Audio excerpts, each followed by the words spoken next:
عرض میکنم خدمت مردم عزیز پاکستان. تشکر ویژه دارم از مردم پاکستان. اتفاقاتی که داره تو پاکستان رقم میخوره و ما میبینیم یک دلگرمی بزرگیه برای ما. خواستم واقعا ازتون تشکر کنم و بهتون افتخار میکنیم.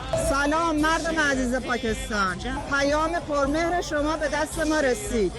من به نمایندگی از ملت ایران از تک تک شما کمال تشکر و قدردانی رو بابت حمایت‌های شما دارم. ممنون و سپاسگزارم. من جا داره اینجا از تمام مردم پاکستان، شیعیان و سنیان و کلیپایی که من دیدم واقعا خیلی پرشور و استوار اومدن کف میدون و از قائد ما آقای خامنه‌ای رهبر شهیدمون حمایت کردن و تو این راهپیمایی‌هایی که انجام دادن شعارهای مرگ بر آمریکا و مرگ بر اسرائیل گفتن و ما خیلی تشکر میکنیم از این برادرانمون و انشالله به کمک همدیگه بتونیم این استکبار جهانی رو سر جای خودش بشونیم، این آمریکای ذلیل و حقیر رو و این اسرائیل کودککش رو انشالله به امید خدا بتونیم نابود کنیم و ظهور آقای امام زمان هر چه زودتر انشالله فرجیاب بشن انشالله به امید حق علیه باطل. سلام به مردم پاکستان، من مهدی هستم کلاس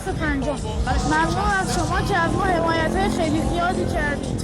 شما دارین وحدت مسلمان‌ها رو افزایش میدید و به ما کمک میکنید. امیدوارم خدا به شما پاداش خوبی بده. من به نوبه خودم از ملت شریف و آگاه پاکستان و مردم غیوران تشکر میکنم. سپاسگزارم که پا به پای ملت ایران حضور میدانی خودشونو دارن به جهان نشون میدن. انشالله اسلام و دین موفقه و پیروزه و کفر و جبهه باطل نابود خواهد شد. به امید خدا.